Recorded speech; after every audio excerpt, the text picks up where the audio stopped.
Olá, tudo bem com vocês? Sejam muito bem-vindos ao Espaço Contar.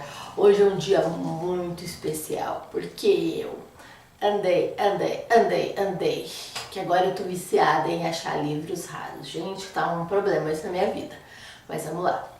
E achei essa beleza. Deixa eu mostrar. Veio até nesse plástico porque ele não pode ficar direto no sol. Esse livro se chama No Reino das Fadas e é de 1930. Eu tô apaixonada pelo autor, que é o Jerônimo Monteiro. Jerônimo Monteiro, por muitos, é considerado o pai da ficção científica no Brasil. E ele é incrível. Esse livro, ele é de pais portugueses e nasceu e viveu ali no Brás. E o pai dele não via sentido para ele estudar e tirou ele da escola para ele trabalhar. Ele viu uma pessoa que tinha livros, assim, não chegava a ser uma livraria, e como ele tinha muito interesse por ler, o dono do espaço lá deixou ele ler todos os livros. E isso, assim ele aprendeu acho que uns 3 ou 4 idiomas por conta própria para ler os livros no original. Bom, eu vou falar mais da vida dele especificamente em outros livros. Esse livro aqui, O Reino das Fadas, ele é de 1930 e foi escrito porque quando ele tinha 15 anos. Esse livro foi escrito para a irmãzinha dele que estava doente. Então ele ficava com a irmãzinha e daí ele inventou uma história para a irmãzinha não ficar tão triste. Bom, esse livro aqui conta a história de, olha o nome, gente, Everardo e Artemisia. Everardo era um jovem que gostava de aventuras. Ele percorria todo o reino do seu pai. Era como se fosse um príncipe, ele percorria todo o reino do seu pai. Mas chegou uma hora que ele já tinha percorrido o reino inteiro, então ele começou a ficar triste, ele subia lá nas torres e ficava chateado. A família foi percebendo e ele explicou que ele tinha um espírito aventureiro, ele queria conhecer o mundo, desbravar o mundo. O pai dele falou que mais triste ele ficaria se o filho ficasse triste, então aceitou que ele fosse cumprir o destino dele. E foi viajar. Ele pegou um cavalo bem lindo e foi. E cada reino que ele parava era uma comemoração, porque todos conheciam o pai do Everardo, então ele era bem tratado, tudo. Até que ele foi andando e parou assim numa colina e viu correndo assim uns cavaleiros negros assim. E daí pegou e falou assim para um senhor que estava passando: o que são esses cavaleiros? Daí o senhorzinho falou assim: eles estão correndo atrás de uma moça que é filha de um bruxo. Só porque ela é filha de um bruxo? E nem deu tchau lá e já foi atrás desses cavaleiros para salvar a moça, para ele ajudar a moça, né? Daí ele foi andando, encontrou a moça, eles pegaram e viram que eles estavam acuados e tinha uma montanha e viram uma brechinha de uma caverna e foram entrando lá, deixou o cavalo e foi entrando na caverna. Quando os vilões estavam quase chegando, cai uma pedra e tampa a caverna e eles ficam presos nessa caverna.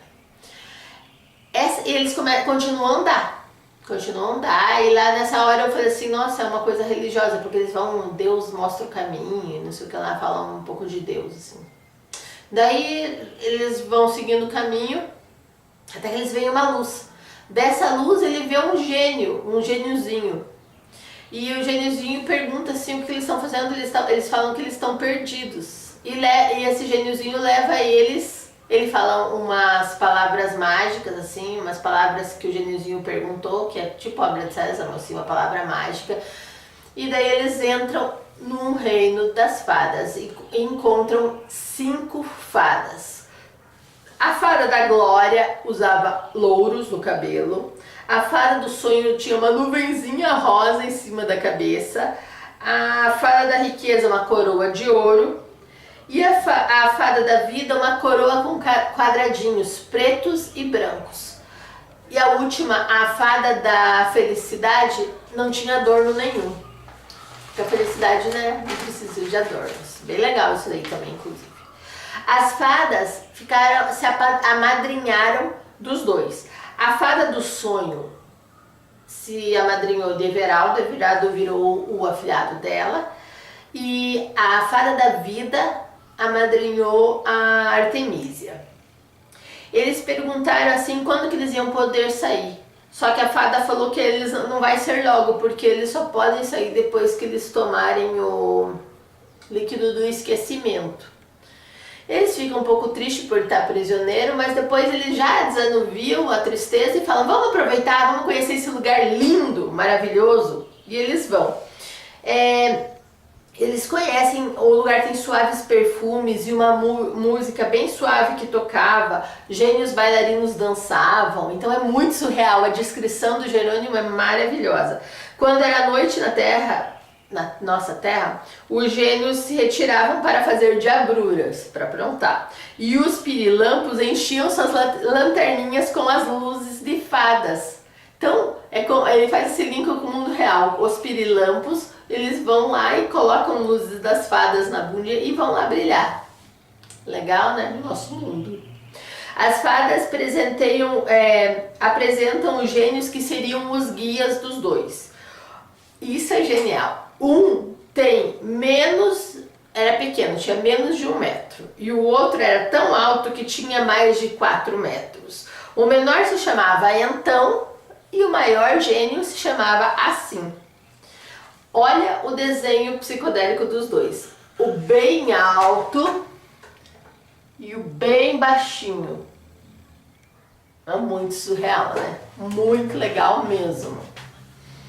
Saíram e foram conhecer o reino, porque elas sabem que eles podiam conhecer o reino inteiro. Eles viram ao longe um palácio de vidro bem fino como cristal, e viram também um trono também de vidro. Nele estava sentado um dragão.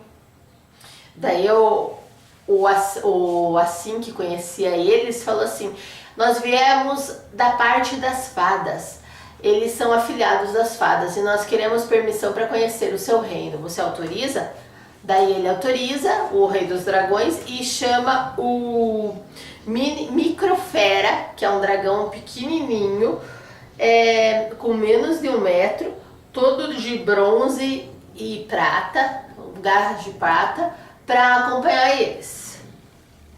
E eles caminham muito, chegam por monstruosos, eles até chegarem assim, esse caminho também é bem interessante. O caminho a princípio era muito feio. Eu vou pedir permissão aqui para vocês para dar uma lidinha, para vocês entenderem a descrição maravilhosa dele. Aqui. A princípio o caminho era feio, viam-se somente grandes pedras e de quando em quando arvorezinhas amarelas e tristes. Afinal, depois de muito andar, chegaram a uma grande escada. Tão grande era ela que mal se avistavam seus últimos degraus, que pareciam ir sumir-se nas nuvens. Subiram por muito tempo. A escada acabava num imenso terraço calçado de borracha, onde os passos não faziam ruídos nenhum. Espalhados por ele, inúmeros dragões dormiam ao sol, respirando ruidosamente. Sei lá. Num canto do terraço havia um grande buraco, para o qual Microfera conduziu os viajantes. Parando todos à borda dele, Microfera deu um grito para dentro da escuridão da cavidade, e em pouco ouvia-se um ruído crepidante, parecendo logo um elevador de vidro. Então um buraco, saiu um elevador de vidro. Entraram, o elevador pôs-se a descer rapidamente no meio da grande escuridão. Olha os desenhos. Esta descida durou meia hora mais ou menos, e ao fim dela o elevador parou num grande espaço alumiado. Saíram e acharam-se num vale muito lindo, por onde serpenteavam regatos cristalinos, murmuravam fontes e pássaros faziam ouvir cantos maravilhosos entre a folhagem azul de numerosas árvores. As folhas das árvores eram azuis. Foram caminhando pela margem do regato, que dentro em pouco terminava num lago encantador. Aí nadavam imponentes cisnes brancos e negros. Na margem via-se uma linda casa de mármore para onde Microfera se dirigiu, batendo 3 pancadas na porta, e imediatamente esta se abriu, pulando para fora um gênio. Microfera disse-lhe algumas palavras e o gênio voltou para dentro. Não se haviam passado ainda 2 minutos quando lentamente surgiu um pequeno navio, cuja tripulação era composta de gênios espertos. De graciosa manobra veio parar em frente do grupo que o aguardava. Subiram todos e ele partiu. Então, vocês vejam como é uma descrição rica, com suspense e tudo mais. O lago ele não tinha fim, mas finalmente eles chegaram ao outro extremo do lago. Eles foram até um morrinho assim que tinha do outro lado do lago, e ele deu novamente 3 pancadinhas. Uma porta se abriu e de dentro do morro, dessa parede, dessa portinha, abriu e apareceu uma carruagem puxada por um cisne.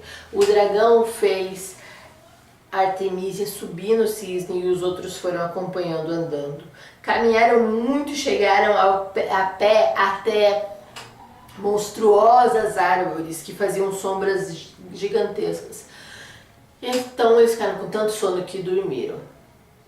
Todos não, todos menos um. Ele fala esse suspense no livro. Todos menos um. Microfera. Ele vai até uma das árvores, pega a sua unha, rasga um pedacinho do caule e sai um líquido preto de lá. Com o bafo dele, ele faz... que é dragão, então é quente. Borbulha aquele líquido preto e ele pinga nos pés e nas mãos dos 3, de Everardo e dos 2 gênios. Eles começam a enfraquecer. Nisso, ele pega e chega perto da Artemísia, encosta na Artemísia e ela começa a ficar pálida e quase morrendo. Ela começa a perder a força. Ele pega ela e sai voando.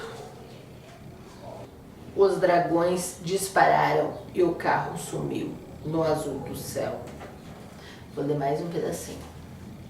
Quando Artemísia voltou a si, percebeu que estava deitada num lugar frio e que tudo estava escuro em redor de si.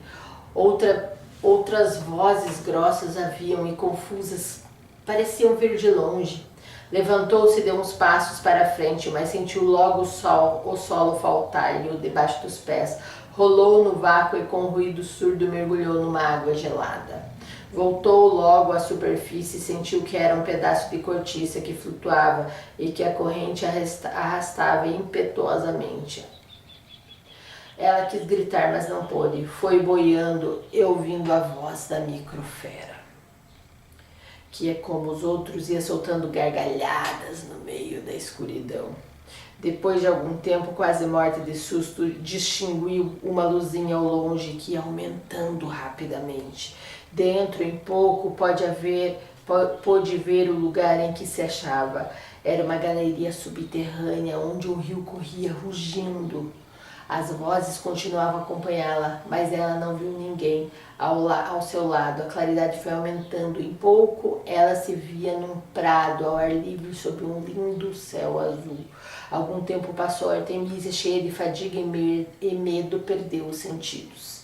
Numa grande sala, onde os móveis eram negros, sentados à mesa, estavam 8 dragões alados, entre eles Microfera, que lhes falava uma língua estranha. De súbito outro dragão entrou e dirigiu-se a Microfera e disse: "Informa Vossa Majestade que acabamos de recolher a moça viva?" "Parece que não. Trazei-a." O dragão tornou a sair e Microfera então ordenou aos seus companheiros que o deixassem a sós. Nisso, ele ouviu um barulho e mandou chamar o seu servo, chamar Missis.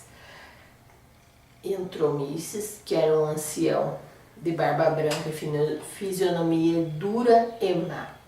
Esta é sua filha? Não! Gritou o velho a tremer. Estou morto, não posso mentir. É filha de Omar, o poderoso. Roubei-a quando nasceu e deixei em seu lugar minha verdadeira filha.